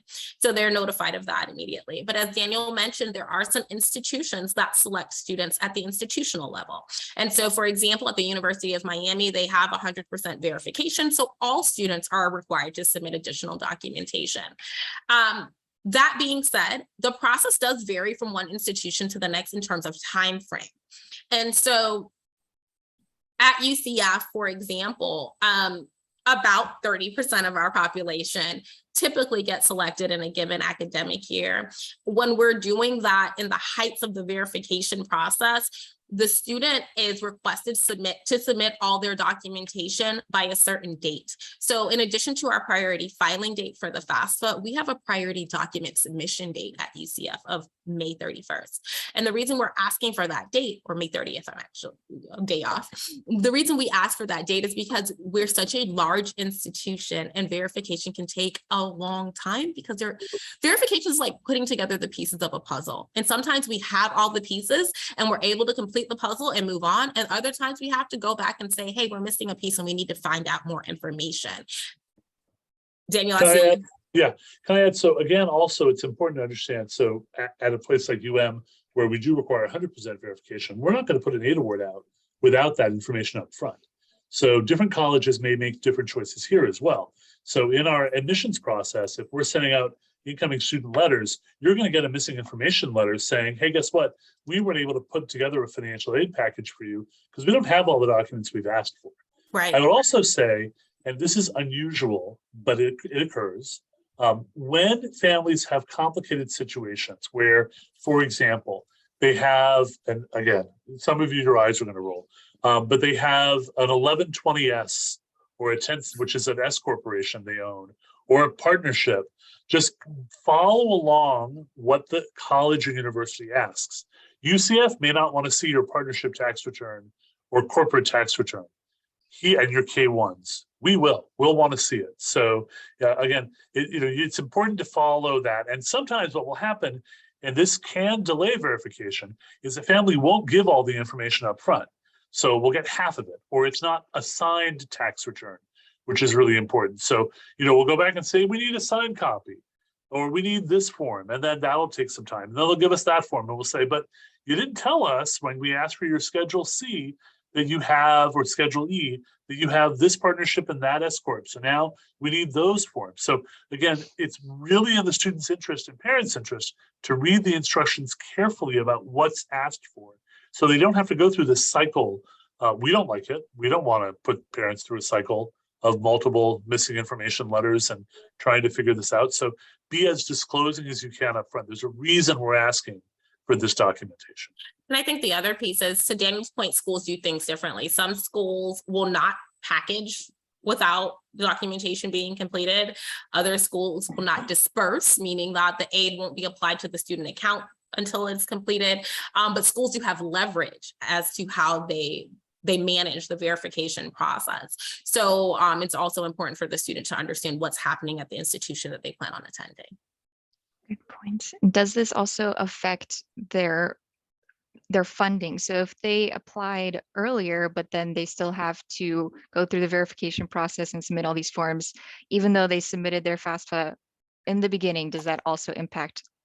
It can for us. It can. So yeah, we base it on when the file is complete, not FAFSA date, when the file itself is complete. So it depends on the college.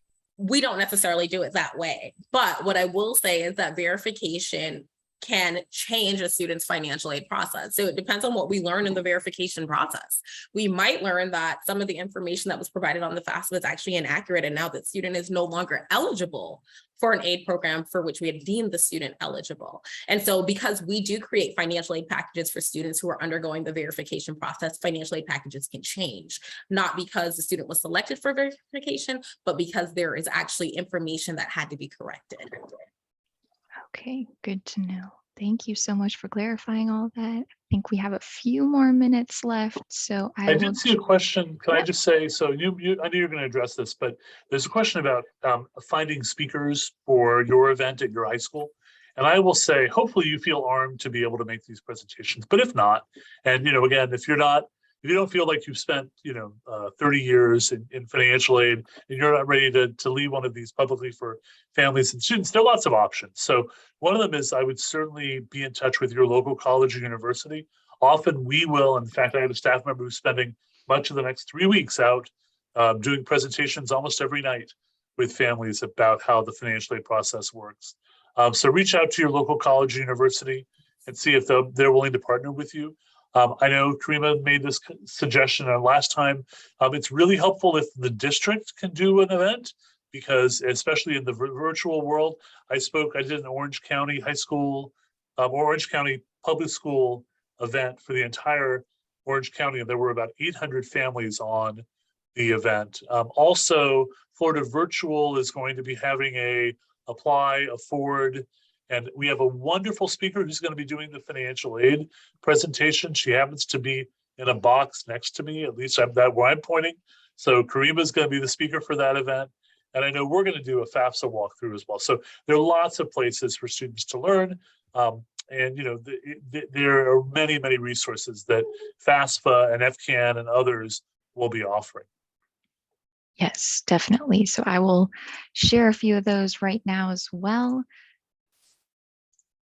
So we have a few handouts on our FCAN website. If you want to take advantage of those, we have the top 5 reasons to complete a FAFSA, what you need to complete the FAFSA, available in English and Spanish, and the common FAFSA mistakes, also available in English and Spanish. You can find these on our Florida FAFSA challenge page. Here are a few dates that Daniel was talking about. So we have College 101, September 29th, the fun session, 6 to 7 p.m. for students and parents. And this will go over the financial aid process, scholarship opportunities, and Karima will be back joining us for that as well. Registration for that is available on the Florida Shines page. And then we also have a FAFSA walkthrough for students, which will be a step-by-step walkthrough of the form, October 19th, 6 to 7 p.m. And Karima will be doing that as well. We will also have a FAFSA walkthrough for counselors, September 30th, 11 a.m. to 12 p.m. You can register for that on FCAN's website using the link, and we'll also send out these slides so you can use it through there as well. If you haven't already done so, I encourage you to register for the College Ready Florida initiatives at floridacollegeaccess.org/initiatives. To ensure you don't miss any upcoming webinars, promising practices, and policy briefs, subscribe to FCAN at floridacollegeaccess.org/subscribe. And many thanks to Daniel, Karima, Nadine, and our chat volunteers for sharing their expertise today and the other session as well. And thank you so much for joining us today.